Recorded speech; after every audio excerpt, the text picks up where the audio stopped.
Daniel Tiger every day. Marjorie loves that episode when Prince Wednesday's cousin, Chrissy, is visiting and Daniel notices Chrissy wears these leg braces. She has braces just like me. Getting the leg braces was difficult for Marjorie. Seeing Chrissy wear them just totally changed her mindset about it. I feel like she was made just for me. PBS Kids is such a value to our family. You're watching New England Public Media, WGBY Springfield.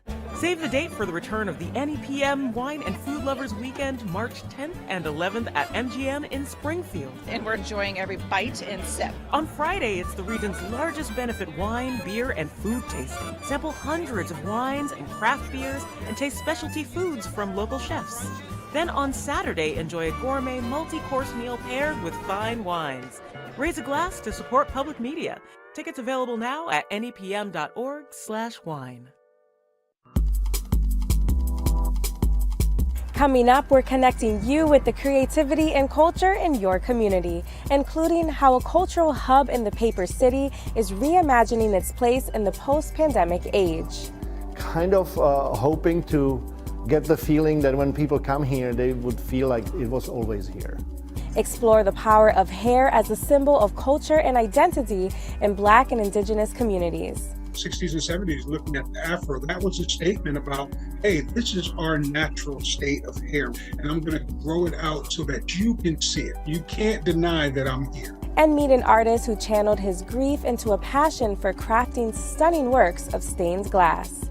When you're sitting with yourself, all of the worries of the day disappear, and you get focused on what you're doing. Join us for those stories and more as we explore the creativity, culture, and community that make us Western New England. Up next on Connecting Point. Support for Connecting Point is provided by our contributing viewers.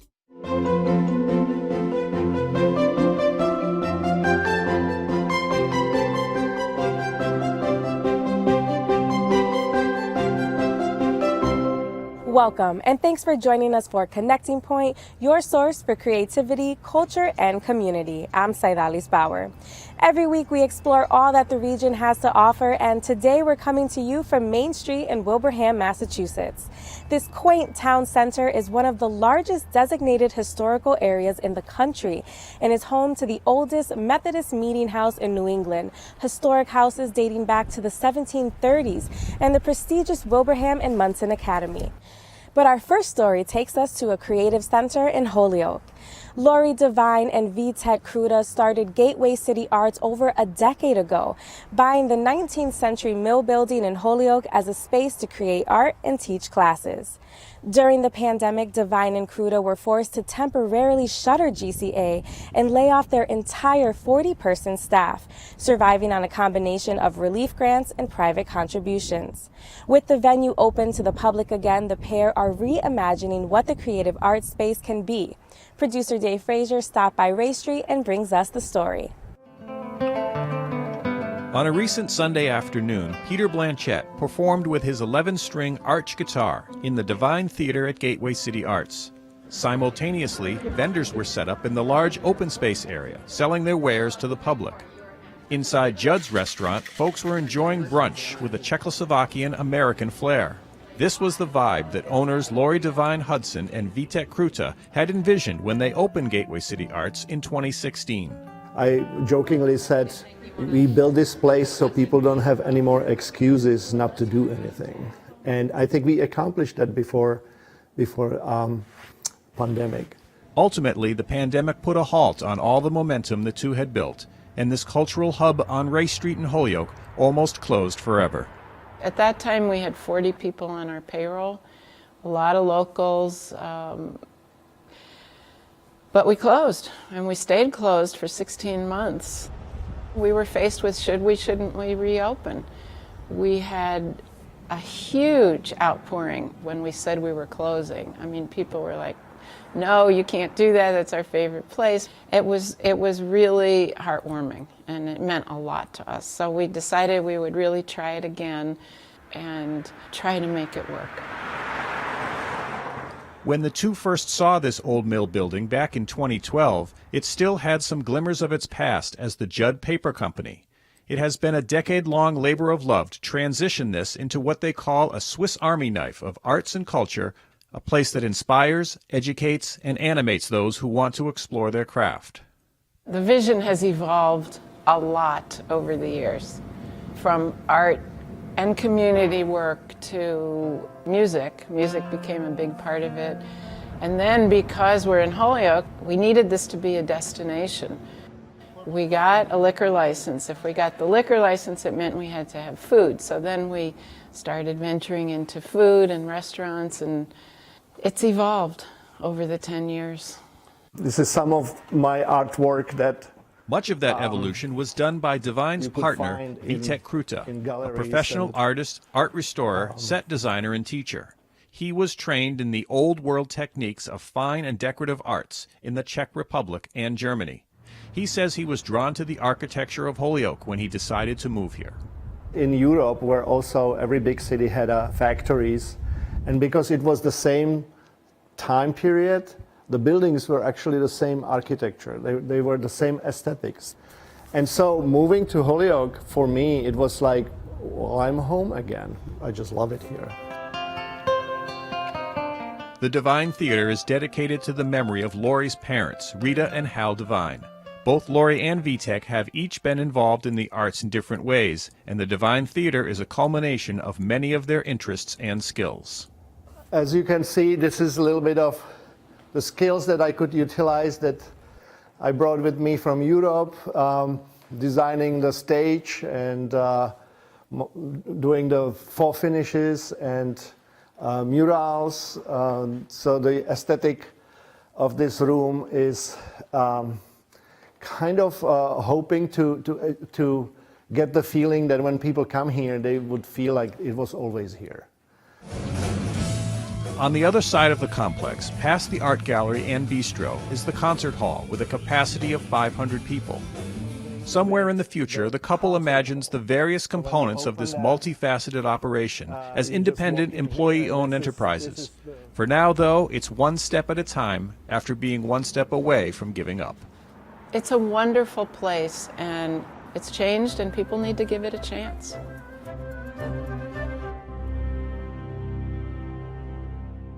Every week, Connecting Point explores the creativity, culture, and community that make us Western New England, but it doesn't stop there.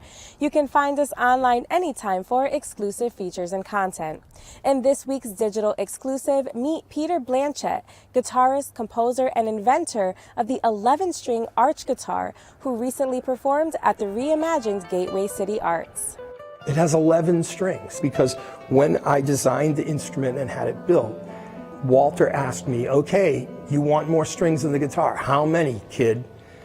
And being 19 years old, you know, and kind of having a little bit of attitude, I guess, I said, we'll make it 11 then. You can find that digital exclusive online right now at nepm.org/connectingpoint. Throughout history and across different cultures, hairstyles have been used as a symbol of cultural expression, identity, and even resistance. Visual artist and educator Justin Beatty comes from a mixed background of Native American and African American heritage. He joined me for a conversation about the history and cultural significance of several hairstyles and the intersections that exist between Indigenous and Black cultures. Hair is really probably one of the first forms of art within a given culture. Folks wanted to find ways to signify that they were parts of a particular group. Folks wanted to be able to stand out within that group. It was used as an identifier, you know, going back to probably some of the earliest formations of given cultures. When you see artwork from ancient cultures, including, you know, Egyptians, even some of the styles in Central Africa, you find that there are specific elements of their hair being done a certain way. Things like what are called Bantu knots, which are, you know, braids that are tightly curled. You look at things like cornrows, and even close-cut hairstyles were used in some ways to not only say, hey, I'm part of this particular ethnic group, but also in some cases status within that group. You were allowed to wear your hair a certain way if you were a warrior, or if you were a person who was responsible for medicine, or if you were a matron. All of these things go back to some of the earliest stages of community, and culture. I know that I was reading also that during enslavement in America, a lot of those who were enslaved actually communicated things through their cornrows. And so it kind of really piqued my interest on what kind of information can hair convey both within the culture and externally? Well, it can do a lot of things, right? As I said, it can be a signifier of your status if people are aware of the culture. But in things like cornrows, it was used to, in some cases, actually be maps, right? To say, follow this path. Things were used, like cornrows were used to hide rice and seeds, information in terms of, notes or particular elements of a community. So somebody would say, hey, I have this thing, that means that I'm part of this community. It's a pretty well documented fact that this was something that was necessary. It became a means of survival and protection, to use your hair as a means of survival and security.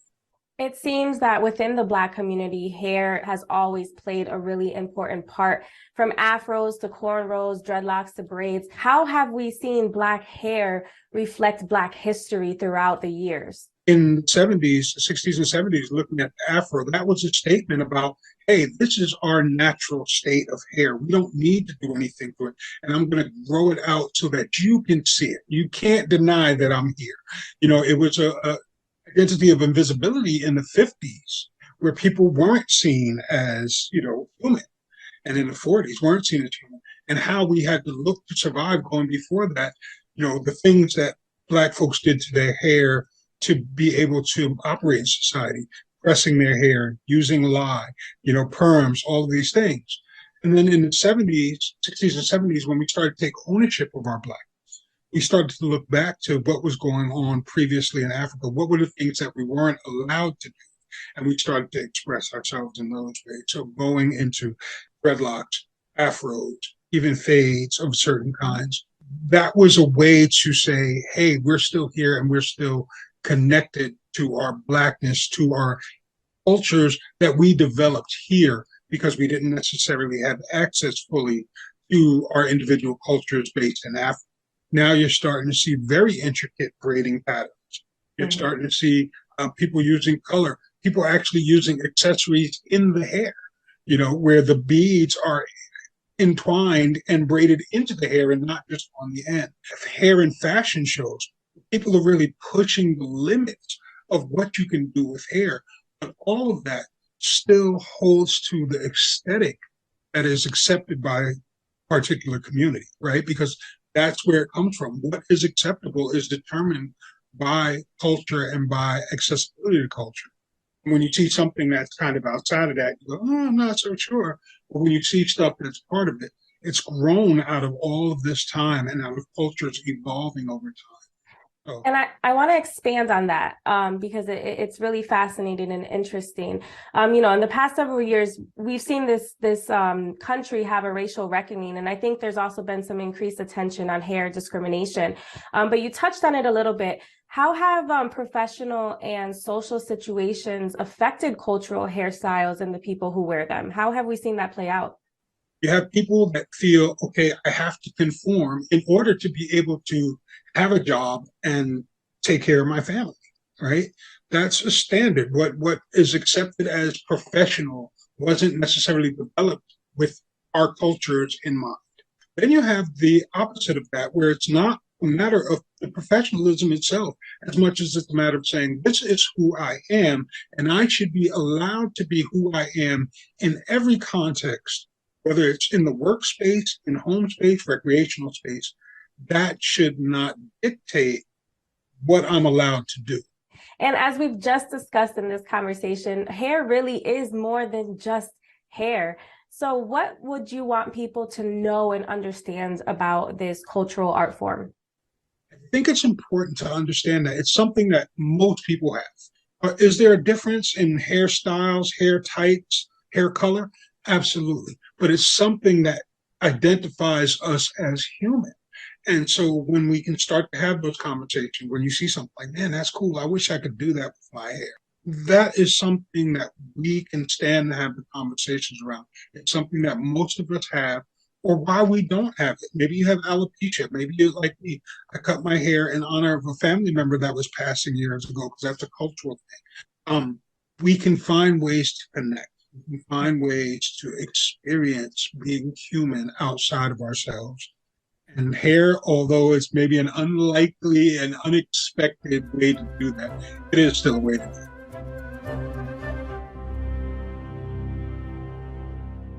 After Gregory Drew's mother passed away in 2015, the retiree enrolled in a stained glass class in Williamsburg as a way to channel his grief.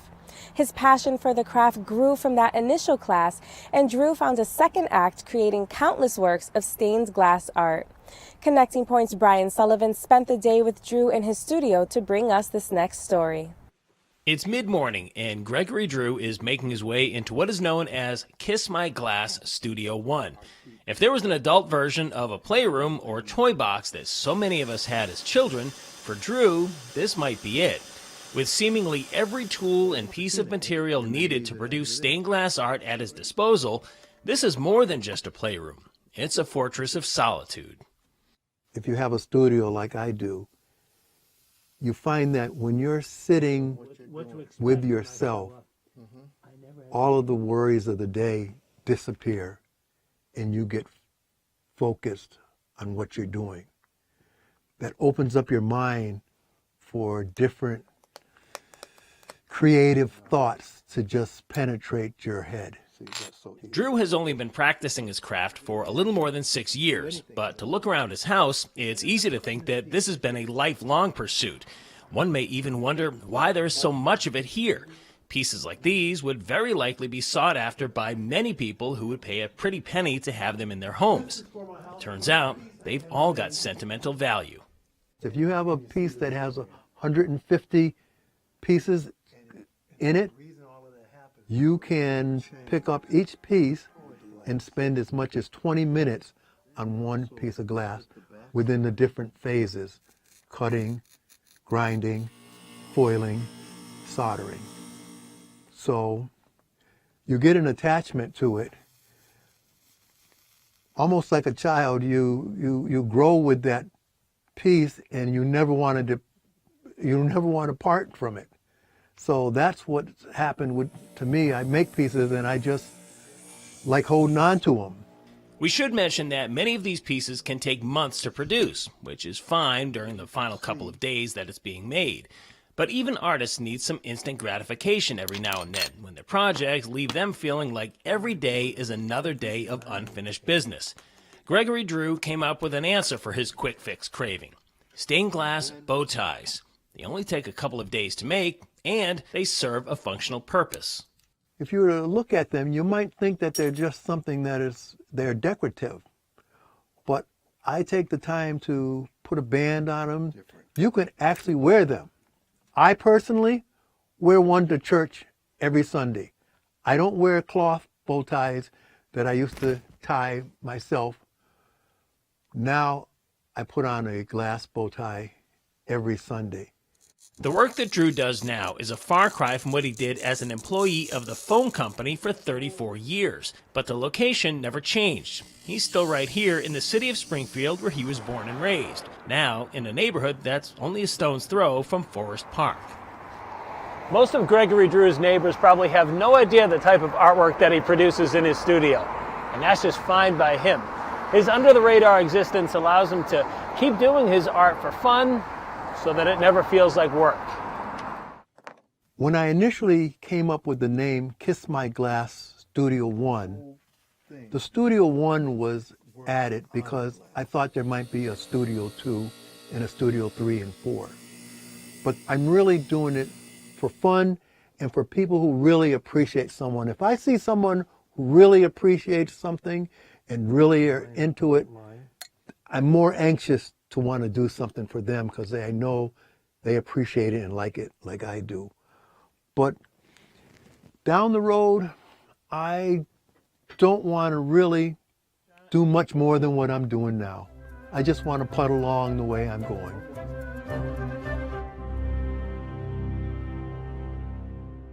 And for more on the people, stories, and issues that shape the Black experience in Western New England, be sure to visit nepm.org/connecting point for our Black History Month collection. The Fireside program has provided poetry workshops for children and adults in Pittsfield since 2017. The program, which is a collaboration between the Mastheads, Pittsfield Public Schools, West Side Legends, and other local organizations, aims to bring the community together through poetry while also sharing the literary culture and history of the Berkshires. I spoke with organizers to learn more. Fireside is actually an integral part of the Mastheads. They're not two separate programs. Fireside is the name we use for our student poetry programming that's embedded in sort of the overall umbrella of the Mastheads. And the initial thinking around the Mastheads was to really shower love and attention onto Pittsfield and to say that this is a place where really significant developments in American writing have taken place, from Moby Dick being written in Pittsfield, Hawthorne, Longfellow, Thoreau, W.B. Du Bois, James Van Der Zee, Edith Wharton. There are all these really significant literary figures who wrote in and around this area. And kind of at the beginning of this project, what we wanted to do was to let Pittsfield and Berkshire residents know that this is a part of their heritage that may not be visible kind of in their everyday experience of the city, but by actually building 5 little structures that represent this history, the goal was to create kind of physical landmarks that people could see and be reminded of these writers, and then also use those spaces and the associated programming to invite Pittsfield residents to become part of it. So we found that actually working with resident poetry has been really a powerful catalyst to get people across the city to understand our relationship to places in a new way. And you all work with a large age range. You start with, elementary students and work all the way up to adults. Tell me more about how those workshops and working with the residents, how does that go? What does that look like? For our elementary school students, we do semester-long poetry workshops. So the students they get a full poetry course where they're writing for an hour every week. And then at the end, we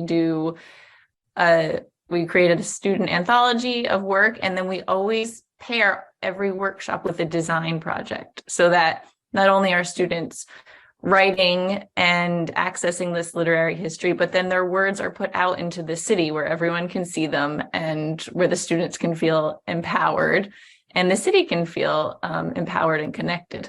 I love that. I love that the poetry is not just shared like within the group in the workshop, that it's citywide. And another unique feature about these workshops and these programs is the Hat House. So can you share more about what the Hat House is and how it began? When we were developing our Riverway Setting Park, we had gotten notice that the kids were now sitting on the benches that we had placed there this summer.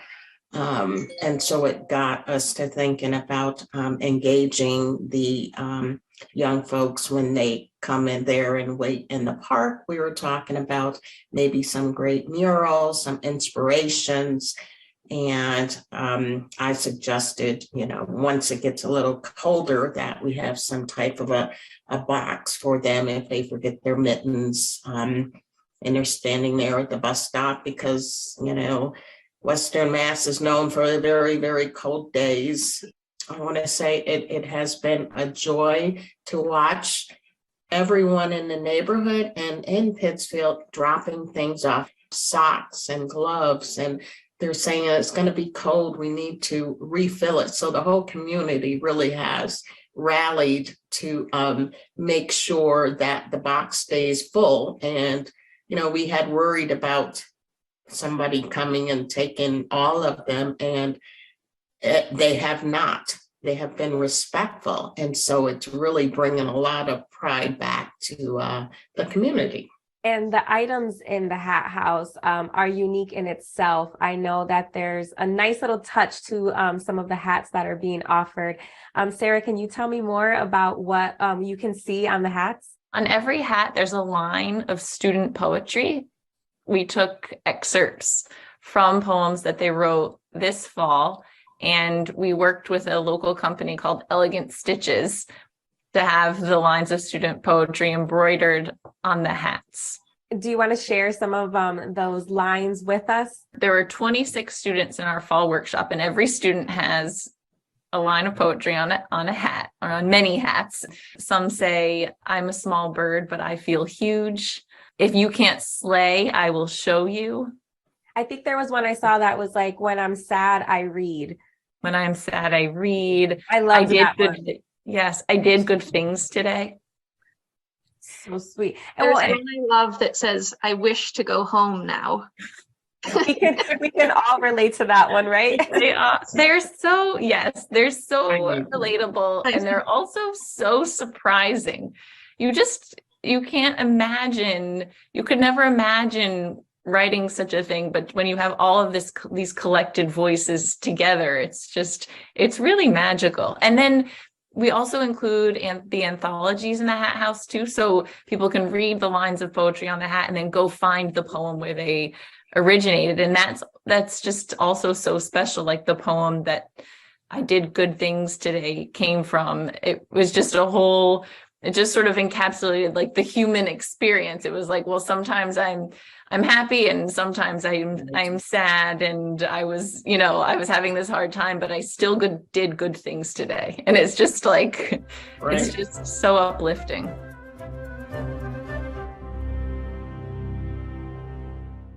And that does it for this edition of Connecting Point. Remember, you can always find all of the stories that you saw in this episode, as well as exclusive features, digital-only content, and so much more online anytime at nepm.org/connectingpoint. Our thanks to the town of Wilbraham for hosting us today. And please be sure to join us again every week right here for more stories of the creativity, culture, and community that make us Western New England. I'm Saidalis Bauer. Thanks for watching and take care. Support for Connecting Point is provided by our contributing viewers.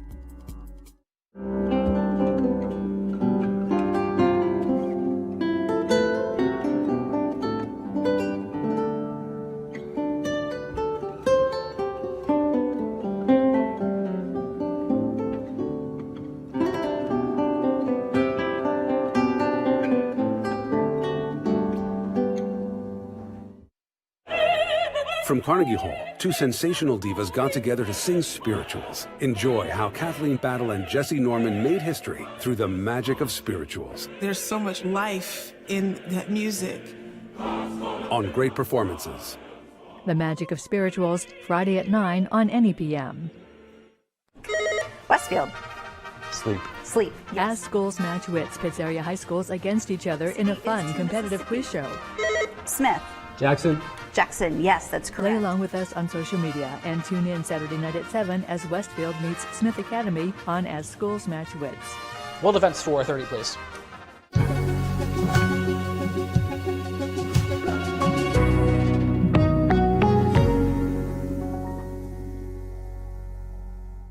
Stay on top of the arts in our region with NEPM's Culture to Do e-newsletter.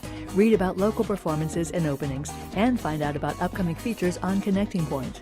Get Culture to Do